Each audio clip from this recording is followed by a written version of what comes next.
ಸುವರ್ಣ.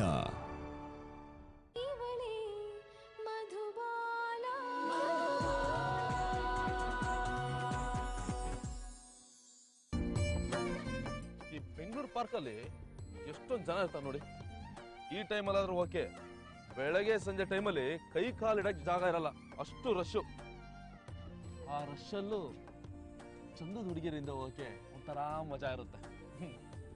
ರೀ ಸಂಜು, ಆ DVD ಕೊಟ್ಟಿದ್ ಯಾರು ಅಂತ ಹೇಳಿ, ನಾನು ತುಂಬಾ ಕಷ್ಟದಲ್ಲಿದ್ದೀನಿ. ನಮ್ಮಣ್ಣನ್ ಬದುಕಿದೆ ಕಣ್ರಿ ಅದರಲ್ಲಿ. ಪ್ಲೀಸ್ ಅದನ್ನ ಮಾತ್ರ ಕೇಳಬೇಡಿ. ಈಗ ಬೇರೆ ಏನು ಬೇಕಾದ್ರೂ ಕೇಳಿ ಹೇಳ್ತೀನಿ, ಅದನ್ನ ಆಮೇಲೆ ಹೇಳ್ತೀನಿ. ನೀವು ಈ ರೀತಿ ಪದೇ ಪದೇ ಕೇಳ್ತಾ ಇದ್ರೆ ನನಗೆ ಬೇಜಾರಾಗುತ್ತೆ. ಆಮೇಲೆ ನಿಮ್ಮ ಹತ್ರ ಮಾತು ಅಷ್ಟೇ. ಆಯ್ತು ಬಿಡಿ, ಸಾರಿ, ಇನ್ಮುಂದೆ ಕೇಳಲ್ಲ. ನಮ್ಮಣ್ಣ ಕಷ್ಟದಲ್ಲಿದ್ದ, ಆ DVD ಕೊಟ್ಟಿದ್ ಯಾರು ಅಂತ ಮಾಹಿತಿ ನೀಡಿದ್ರೆ ಸ್ವಲ್ಪ ಹೆಲ್ಪ್ ಆಗ್ತಿತ್ತು. ಹೋಗ್ಲಿ ಬಿಡಿ, ಪರವಾಗಿಲ್ಲ. ಕೆಲವು ಆ್ಯಂಗಲಲ್ಲಿ ನೀವು ತುಂಬಾ ಚೆನ್ನಾಗಿ ಕಾಣಿಸ್ತೀರಾ ಮೇಡಮ್. ಅದರಲ್ಲೂ ಈ ರೀತಿ ಉಸಿಕೋಪ ಮಾಡ್ಕೊಂಡಾಗ ನಿಮ್ಮನ್ನ ನೋಡಕ್ ಒಂಥರ ಖುಷಿ ಅನ್ಸುತ್ತೆ ಮೇಡಮ್.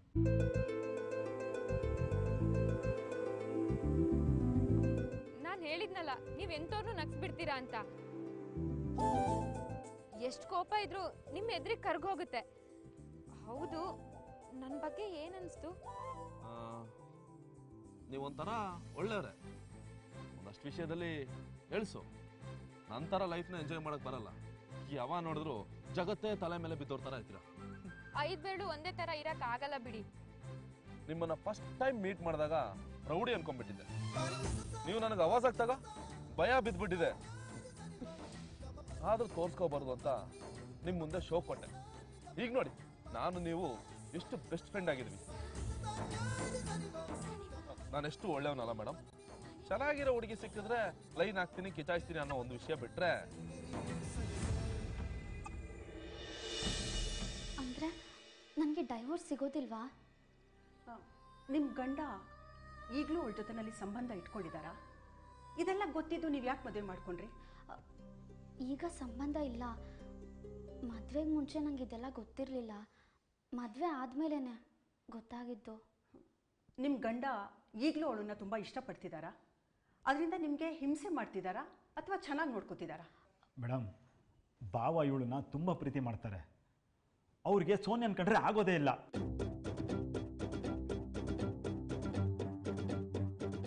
ಮದುವೆ ಆದಮೇಲೆ ಮಧು ಬಿಟ್ಟರೆ ಬೇರೆ ಪ್ರಪಂಚನೇ ಗೊತ್ತಿಲ್ಲ ಅವ್ರಿಗೆ. ಆದರೆ ಇವಳೆ ಬಾವನ್ನ ಆ ರಾಕ್ಷಸಿ ಜೊತೆ ಕಳಿಸೋ ಪ್ರಯತ್ನ ಮಾಡ್ತಿದ್ದಾಳೆ. ಫೈನ್, ಮದುವೆ ಆದ ನಂತರನೂ ಅವಳ ಜೊತೆ ಸಂಬಂಧ ಇದ್ದಿದ್ರೆ, ನಿಮ್ಗೆ ಅದರಿಂದ ಹಿಂಸೆ ಆಗ್ತಿದ್ರೆ ನೀವು ತಲೆ ಕೆಡಿಸ್ಕೊಳ್ಬೇಕಾಗಿತ್ತು ಮಧು. ಆವಾಗ ಡೈವರ್ಸ್ಗೆ ಅಪ್ಲೈ ಮಾಡಬೇಕಿತ್ತು.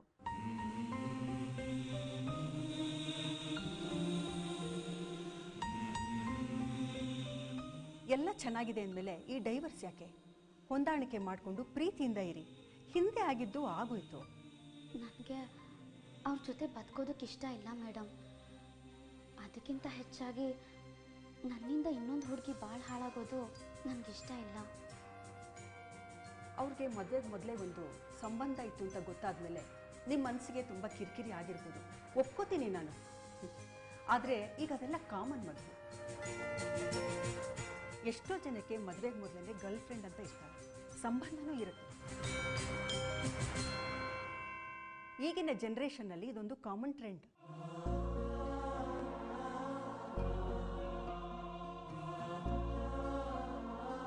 ಎಷ್ಟೋ ಜನ ಹುಡುಗಿಯರಿಗೆ ಮದುವೆಗೆ ಮೊದಲು ಸಂಬಂಧ ಇತ್ತು ಅನ್ನೋ ವಿಷಯ ಕೊನೆವರೆಗೂ ಗಂಡ ಅನ್ನಿಸ್ಕೊಂಡವನಿಗೆ, ಹೆಂಡತಿ ಅನ್ನಿಸ್ಕೊಂಡವಳಿಗೆ ಗೊತ್ತೇ ಆಗೋದಿಲ್ಲ.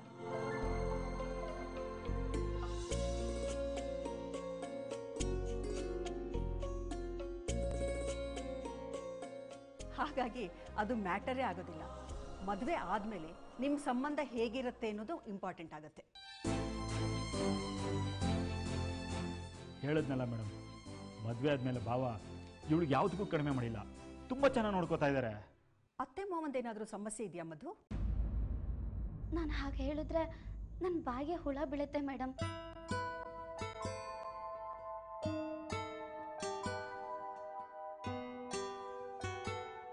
ಅವ್ರು ನನ್ನ ಪಾಲಿಗೆ ಅಪ್ಪ ಅಮ್ಮ.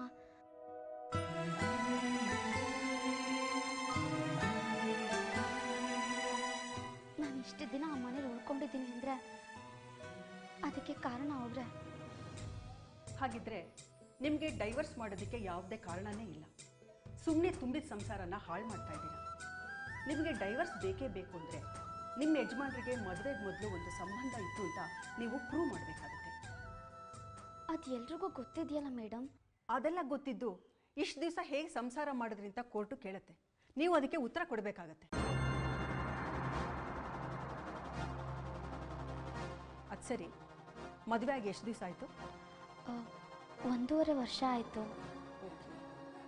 ಸಾಮಾನ್ಯವಾಗಿ ಮದುವೆ ಆದಮೇಲೆ 6 ತಿಂಗಳಾದರೂ ಒಟ್ಟಿಗೆ ಸಂಸಾರ ಮಾಡಬೇಕು ಮತ್ತೆ ಕೋರ್ಟಲ್ಲಿ ವಿಚಾರಣೆ ಮಾಡೋ ಸಂದರ್ಭದಲ್ಲಿ ಆ ಹುಡುಗಿನ ಕರೆಸ್ಬೇಕಾಗ್ಬೋದು.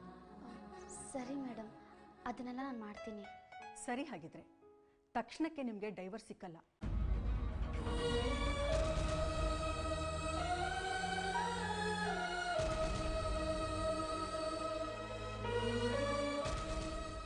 ಯಾಕೆಂದರೆ ಈ ಕೋರ್ಟ್ದು ರೂಲ್ಸ್ ಆ್ಯಂಡ್ ರೆಗ್ಯುಲೇಷನ್ಸ್ ನಿಮಗೆ ಗೊತ್ತಿರಬೇಕಲ್ಲ. ಮೊದಲು ನೀವು ನಿಮ್ಮ ಗಂಡನಿಗೆ ಒಂದು ನೋಟಿಸ್ ಕೊಡಬೇಕು. ಅವರು ಅದಕ್ಕೆ ಉತ್ತರ ಕೊಡ್ತಾರೆ. ಅವರು ಕೊಟ್ಟ ಉತ್ತರದ ಆಧಾರದ ಮೇಲೆ ಕೋರ್ಟು ವಿಚಾರಣೆ ನಡೆಸುತ್ತೆ.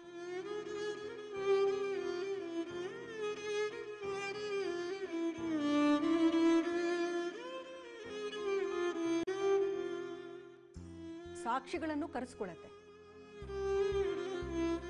ನಿಮ್ಮ ಗಂಡನು ಒಬ್ಬರು ಲಾಯರ್ನ ಅಪಾಯಿಂಟ್ ಮಾಡ್ಕೊಳ್ಬೇಕಾಗತ್ತೆ. ಇಷ್ಟೆಲ್ಲ ಆಗೋಷ್ಟೊತ್ತಿಗೆ ನಿಮ್ಮ ತಲೆ ಕೆಟ್ಟು ಪೂರ್ತಿ ಹಾಳಾಗಿರುತ್ತೆ. ಇಷ್ಟರ ಮೇಲೂ ನೀವು ಡೈವರ್ಸ್ಗೆ ಹೋಗ್ತೀನಿ ಅಂತಂದರೆ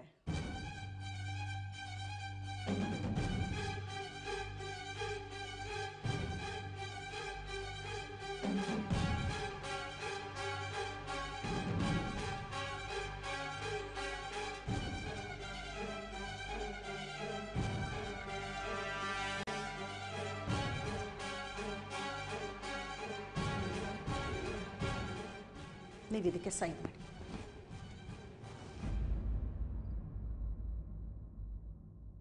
ಎಲ್ಲಿ ಮೇಡಮ್ ಸೈನ್ ಮಾಡಬೇಕು? ಇಲ್ಲಿ.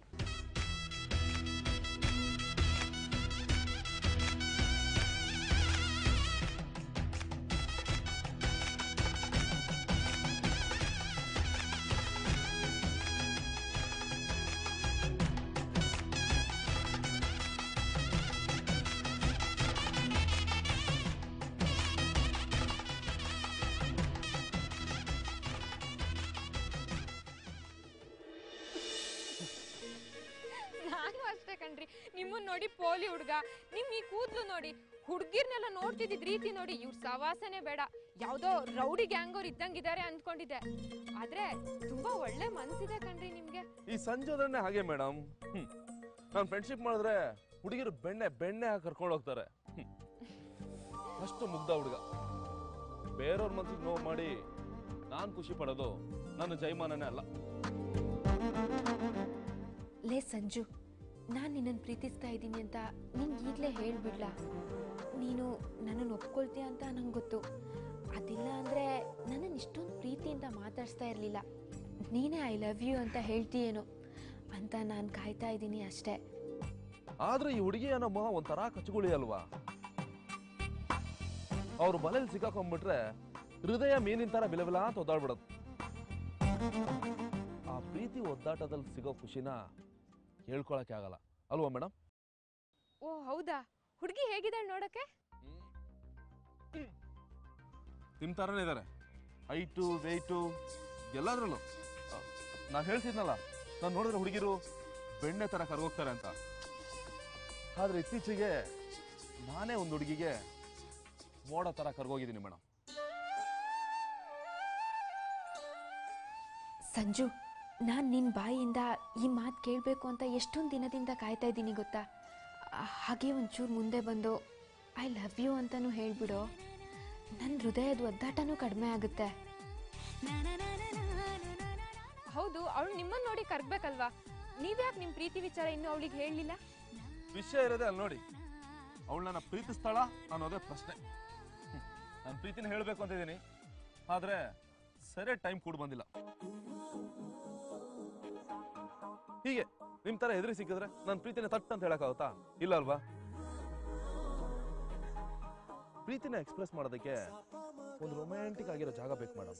ಅವಳು ಖುಷಿಯಾಗಿರ್ಬೇಕು. ಅವ್ಳು ರಿಜೆಕ್ಟ್ ಮಾಡಿದ್ರೆ ಇನ್ನೊಂದು ಆಲ್ಟರ್ನೇಟ್ ಹುಡುಗಿನ ನೋಡ್ಕೊಂಡಿರ್ಬೇಕು. ಹೀಗೆ ಸುಮಾರಷ್ಟು ಸಂಗತಿಗಳಿದೆ ಮೇಡಮ್. ಪ್ರೀತಿ ವಿಷಯದಲ್ಲ ತಮಾಷೆ ನಿಮ್ಗೆ.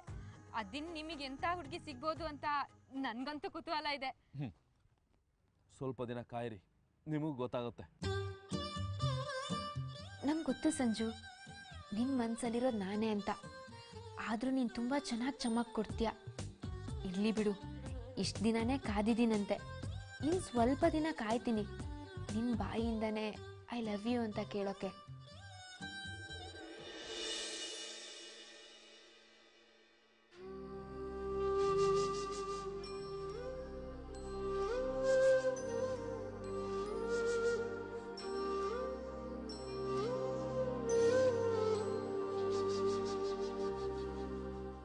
ಯಾಕೆ ಕೃಷ್ಣ ಏನು ತಂದಿಲ್ಲ? ನಾನು ಮನೆಯಿಂದ ಲಂಚ್ ತಂದಿದ್ದೀನಿ, ಇದ್ರಲ್ಲೇ ತಗೋ, ಪರವಾಗಿಲ್ಲ. ನನಗೇನು ಬೇಡ. ಯಾಕೆ ನನ್ನ ಮೇಲಿನ ಕೋಪ ಹೊಟ್ಟೆ ಮೇಲೆ ತೀರಿಸ್ಕೊಳ್ತಾ ಇದೆಯಾ? ತಗೋ, ಒಂದು ಕಾಲದಲ್ಲಿ ನಾವಿಬ್ರು ಒಂದೇ ತಟ್ಟೆಲಿ ಊಟ ಮಾಡ್ತಿದ್ವಿ. ಯಾಕೆ ಕ್ರಿಶ್, ಮರ್ತೋಯ್ತಾ? ಇಲ್ಲ, ಇನ್ನು ಮುಂದೆ ನಾನು ಪ್ರತಿ ಗುರುವಾರ ಉಪವಾಸ. ಇದೇನಿದು ಹೊಸ ಅವತಾರ? ನಿನ್ನಂಥವ್ರಿಂದ ಬದುಕೋದಕ್ಕೆ ಏನಾದರೂ ಮಾಡಲೇಬೇಕಲ್ವಾ? ನೀನು ಮಧುನ ನನ್ನಿಂದ ದೂರ ಮಾಡೋದಕ್ಕೆ ಸಕಲ ಪ್ರಯತ್ನಗಳನ್ನು ಮಾಡ್ತಾ ಇದೀಯ ಅಂತ ಚೆನ್ನಾಗಿ ಗೊತ್ತಿದೆ.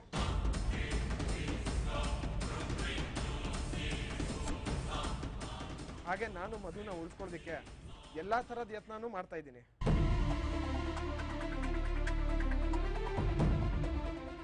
ಮಂತ್ರಾಲಯದಿಂದ ಬಂದಮೇಲೆ ಮಧುಗೋಸ್ಕರ ಉಪವಾಸ ಮಾಡ್ತಿದ್ದೀನಿ.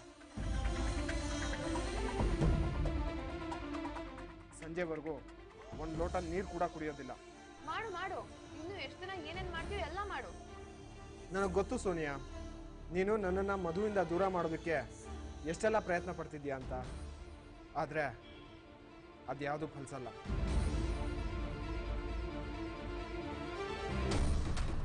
ನಮ್ಮ ಆಫೀಸ್ ಹೆಡ್ ವಿಶಾಲ್ ಹತ್ರ ಹೋಗಿ ನೀನೇ ಫಿಟ್ಟಿಂಗ್ ಇಟ್ಟಿದ್ಯಾ ಅಂತ ನನಗೆ ಗೊತ್ತು. ನನ್ನ ಏನಂತ ಅನ್ಕೊಂಡಿದ್ಯಾ ಕ್ರಿಶ್? ನಾನೇನು ಅಷ್ಟೊಂದು ಚೀಪ್ ಮೆಂಟಾಲಿಟಿ ಇರೋಲ್ಲ. ಎಸ್, ನಾನು ನಿನ್ನ ಇಷ್ಟಪಡ್ತಾ ಇದ್ದೀನಿ, ನಿನ್ನ ಪಡ್ಕೋಬೇಕು ಅಂತ ಇದೆ. ಆದ್ರೆ ಈ ಥರ ಎಲ್ಲ ಮಾಡಲ್ಲ. ಏಯ್, ಜಾಸ್ತಿ ನಾಟಕ ಮಾಡಬೇಡ. ನನ್ನನ್ನು ಮಧುವಿಂದ ದೂರ ಮಾಡೋದಕ್ಕೆ ನೀನು ಆ ವಿಶಾಲ್ಗೆ ಬೆಣ್ಣೆ ಹಚ್ಚಿ ನನ್ನನ್ನು ಫಾರಿನ್ ಕಳಿಸೋದಕ್ಕೆ ಪ್ರಯತ್ನ ಮಾಡ್ತಿದ್ಯಾ ಅಲ್ವಾ? ವಾಟ್ ನಾನ್ಸೆನ್ಸ್ ಕ್ರಿಶ್, ಏನ್ ಮಾತಾಡ್ತಿದ್ಯಾ ನೀನು? Don't worry, and yeah, thanks. ನಾನು ಮಧು ಹನಿಮೂನ್ಗೆ ಹೋಗಿರಲಿಲ್ಲ. ಈಗ ನಿನ್ನ ದಯೆಯಿಂದ ನಾನು ಫಾರಿನ್ಗೆ ಹೋಗ್ತಾ ಇದ್ದೀನಿ. ನಾನೊಬ್ಬನೇ ಅಲ್ಲ, ನನ್ನ ಖರ್ಚಿನಲ್ಲೇ ಮಧುನು ಕರ್ಕೊಂಡು ಹೋಗ್ತೀನಿ. ನೀನು ಅದನ್ನೆಲ್ಲ ನೋಡ್ಕೊಂಡಿರ್ಬೋದು ಅಷ್ಟೇ. ಛೇ, ಯಾಕೆ ಹೀಗಾಗ್ತಿದೆ? ನಾನು ಏನು ಮಾಡಿದ್ರು ಅದರಿಂದ ಮಧುಗ್ ಲಾಭ ಆಗ್ತದೆ ಹೊರತು ನನಗೇನು ಆಗ್ತಿಲ್ಲ. ಏನು ಯೋಚನೆ ಮಾಡ್ತಿದ್ದೀರಾ ಮೇಡಮ್? ಇನ್ನು ಮುಂದೆ ನನ್ನ ಎದುರುಗಡೆ ಸತ್ಯವಾನ್ ಸಾವಿತ್ರಿ ಥರ ಪೋಸ್ ಕೊಡಬೇಡ. Get lost. ನಿನ್ನಂಥ ಈಡಿಯಟ್ ಹತ್ರ ಮಾತಾಡ್ತಾ ಇದ್ದೀನಲ್ಲ, ನನಗೆ ಬುದ್ಧಿ ಇಲ್ಲ. ಛೇ,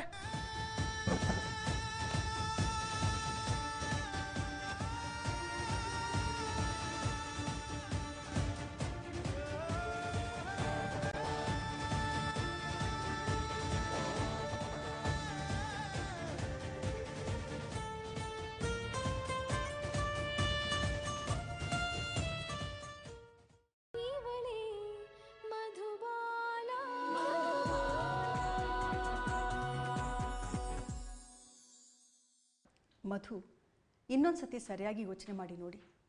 ನಾನು ನಿಮ್ಮ ಅಕ್ಕನಾಗಿ ಮಾತನ್ನು ಹೇಳ್ತಾ ಇದ್ದೀನಿ. ನೀವಿನ್ನೂ ತುಂಬ ಚಿಕ್ಕವರು, ಚಿಕ್ಕ ವಯಸ್ಸು, ಬಿಸಿ ರಕ್ತ. ಡೈವರ್ಸ್ ಮಾಡಿಬಿಡ್ಬೇಕು ಅಂತ ಅನಿಸುತ್ತೆ. ಆದರೆ ನಿಜವಾಗ್ಲೂ ಬದುಕು ಏನು ಅನ್ನೋದು ಅರ್ಥ ಆಗೋದೆ 30ರ ನಂತರ. ಇಲ್ಲ ಮೇಡಮ್, ನಾನು ಸರಿಯಾಗಿ ಯೋಚನೆ ಮಾಡಿನೇ ಈ ನಿರ್ಧಾರ ತಗೊಂಡಿರೋದು. ಡೈವರ್ಸ್ ಮಾಡೋದು ದೊಡ್ಡದಲ್ಲ ಮಧು. ಡೈವರ್ಸ್ ಆದಮೇಲೆ ಏನು ಕಡ್ದು ಕಟ್ಟೆ ಹಾಕ್ತೀರಾ ಅನ್ನೋದು ಇಂಪಾರ್ಟೆಂಟ್. ಯಾಕೆ ಸುಮ್ಮನೆ ಚೆನ್ನಾಗಿರೋ ಸಂಬಂಧನ ಹಾಳು ಮಾಡ್ಕೊಳ್ತೀರಾ ಮಧು? ನಿಮ್ಮ ಥರನೇ ಡೈವರ್ಸ್ ಮಾಡಿ ದೊಡ್ಡ ಸಾಧನೆ ಮಾಡ್ತೀನಿ ಅಂತ ಬಂದ ಹುಡುಗಿಯರನ್ನ ನಾನು ಸುಮಾರು ಜನ ನೋಡಿದ್ದೀನಿ. ಅವರೆಲ್ಲ ಇವತ್ತು ಏನೂ ಆಗಿಲ್ಲ. ಬದುಕು ಇನ್ನೂ ಕಷ್ಟಕ್ಕೆ ಹೋಗಿದೆ ಅನ್ನೋದು ಬಿಟ್ರೆ ಮತ್ತೆ ಬೇರೆ ಏನೂ ಆಗಿಲ್ಲ.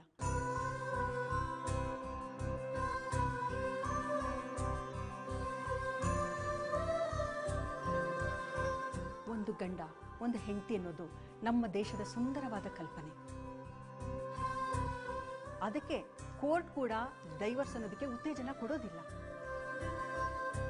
ಸಾಧ್ಯವಾದಷ್ಟು ಗಂಡ ಹೆಂಡತಿನ ಒಂದು ಮಾಡಿ ಕಳಿಸೋದಕ್ಕೆ ನೋಡತ್ತೆ. ಇವಳಿಗೆ ಎಷ್ಟು ಹೇಳಿದ್ರು ಕತ್ತೆ ಮುಂದೆ ಕಿಂದ್ರಿ ಬರ್ಸ್ದಂಗೆ ಮೇಡಮ್. ಹೌದಾ ಮಧು? ನಾ ಹೇಳಿದೇನು ಅರ್ಥ ಆಗಲ್ವಾ? ಹಾಗೇನಿಲ್ಲ ಮೇಡಮ್, ನನಗೆ ನನ್ನದೇ ಆದ ಯಾರ ಹತ್ರನೂ ಹೇಳ್ಕೊಳಕ್ಕಾಗದೇ ಇರೋ ಸಮಸ್ಯೆಗಳಿವೆ.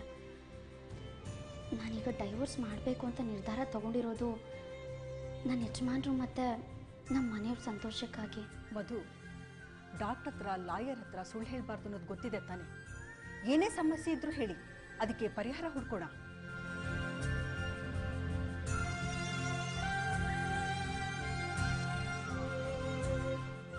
ಈ ಡೈವರ್ಸ್ ಅನ್ನೋ ಕಲ್ಪನೆ ಪಾಶ್ಚಿಮಾತ್ಯ ದೇಶಗಳಿಗೆ ತುಂಬ ಚೆನ್ನಾಗಿ ಕಾಣಿಸುತ್ತೆ. ಯಾಕೆಂದ್ರೆ ಅಲ್ಲಿ ಪರಿಸರನೇ ಹಾಗೆ. ಹುಟ್ಟಿದ 5-6 ವರ್ಷಗಳಲ್ಲಿ ಮಕ್ಕಳು ತಂದೆ ತಾಯಿಯಿಂದ ಅಲ್ಲಿರೋರಿಂದ ದೂರ ಆಗಿ ಸ್ವಾವಲಂಬಿಯಾಗಿ ಬದುಕಕ್ಕೆ ಶುರುವಾಗುತ್ತೆ. ಅದಕ್ಕೆ ಅಲ್ಲಿಯವ್ರಿಗೆ ಯಾವುದೇ ರೀತಿ ಎಮೋಷನಲ್ ಅಟ್ಯಾಚ್ಮೆಂಟ್ಸ್ ಇರೋದೇ ಇಲ್ಲ. ಆದರೆ ನಮ್ಮಲ್ಲಿ ಹಾಗಲ್ಲ. ಎಲ್ಲರೂ ಬೆರೆತು ಬಾಳೋರು. ಒಂದು ಸಣ್ಣ ಕಾರ್ಯಕ್ರಮ ಆದರೂ ತಂದೆ ತಾಯಿ ಅಕ್ಕ ತಮ್ಮ ತಂಗಿ ಎಲ್ಲರೂ ಸೇರ್ಕೋತೀವಿ. ಇಡೀ ಕುಟುಂಬನೇ ಬರುತ್ತೆ. ಸಂಬಂಧಕ್ಕೆ ಸಂಬಂಧ ಬೆಸೆಯುತ್ತೆ.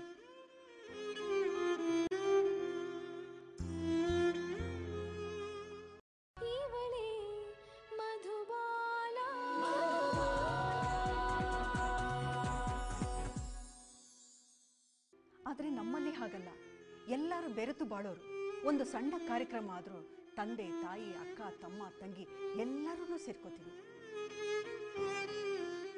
ಇಡೀ ಕುಟುಂಬನೇ ಬರುತ್ತೆ. ಸಂಬಂಧಕ್ಕೆ ಸಂಬಂಧ ಬೆಸೆಯುತ್ತೆ.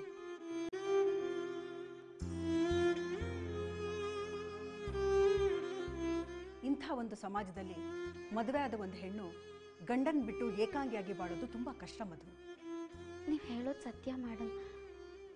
ನನಗೂ ಅತ್ತೆ ಮಾವನ್ ಬಿಟ್ಟು ಹೋಗೋದಕ್ಕೆ ಮನಸ್ಸಿಲ್ಲ.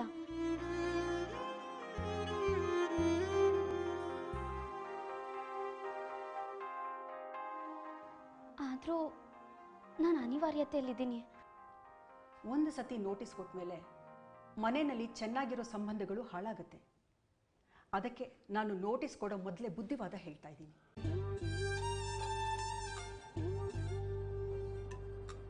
ದಯವಿಟ್ಟು ತಪ್ಪು ತಿಳ್ಕೊಳ್ಬೇಡಿ. ಲಾಯರ್ ಆಗಿ ನನ್ನ ವೃತ್ತಿ ನಾನು ಮಾಡಲೇಬೇಕು. ನಿಮ್ಮಿಂದ ಕೇಸ್ ಬರುತ್ತೆ, ಫೀಸ್ ಬರುತ್ತೆ. ನಾನಲ್ದಿದ್ರೆ ನೀವು ಬೇರೆ ಯಾರ ಹತ್ರನಾದರೂ ಹೋಗ್ತೀರಾ. ಅದಕ್ಕೆ ನಾನು ಈ ಕೇಸ್ನ ತಗೊಳ್ತಾ ಇದ್ದೀನಿ ಅಷ್ಟೇ. ಸರಿಯಾಗಿ ಹೇಳಿ ಮೇಡಮ್. ಈ ನಡುವೆ ನಮ್ಮ ಬಾವ ಮಧುನ ತುಂಬ ಇಷ್ಟಪಡ್ತಾ ಇದ್ದಾರೆ.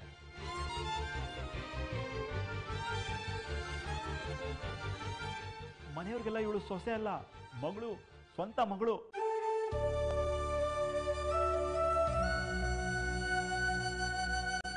ಅಷ್ಟು ಚೆನ್ನಾಗಿ ನೋಡ್ಕೊಳ್ತಾ ಇದ್ದಾರೆ. ಆದ್ರೆ ಇವಳಿಗೆ ದುರಹಂಕಾರ, ಹಠ. ಅಲ್ಲಮ್ಮ ಮಧು, ಮತ್ತೆ ಅಷ್ಟು ಒಳ್ಳೆ ಸಂಬಂಧನ ಯಾಕೆ ಹಾಳು ಮಾಡ್ಕೊಳ್ತಾ ಇದ್ದೀರಾ? ಗೋಪಾಲ ನನಗೆ ತಮ್ಮ ಇದ್ದ ಹಾಗೆ. ಅಂದರೆ ನೀನು ನನಗೆ ತಂಗಿ ಸಮಾನ. ಮತ್ತೆ 1 ವಾರ ಬಿಟ್ಟು ಬನ್ನಿ. ಇಷ್ಟರ ಮೇಲೂ ನಿಮಗೆ ಡೈವರ್ಸ್ ಬೇಕು ಅಂತಂದರೆ ನಿಮ್ಮಿಷ್ಟ. ಆದರೆ ನಿಮ್ಮ ಅತ್ತೆ ಮಾವನಿಗೆ ವಿಷಯ ತಿಳಿಸಿ ಬನ್ನಿ. ಆಯಿತು ಮೇಡಮ್. ಅತ್ತೆ ಮಾವ ಇನ್ನೂ ಹೇಳಿಲ್ಲ. ಹೇಗೆ ಹೇಳಬೇಕು ಅಂತಲೂ ಗೊತ್ತಾಗ್ತಿಲ್ಲ. ಮನೆಯವರಿಗೆ ವಿಷಯ ತಿಳಿಸದೆ ಬಂದರೆ ಖಂಡಿತ ನಾನು ನೋಟಿಸ್ ಕೊಡೋದಿಲ್ಲ.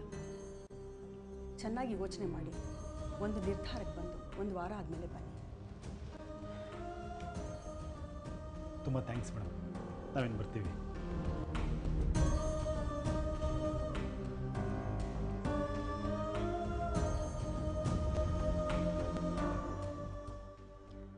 ನನ್ನ ನಿಜವಾದ ಸಮಸ್ಯೆ ಏನು?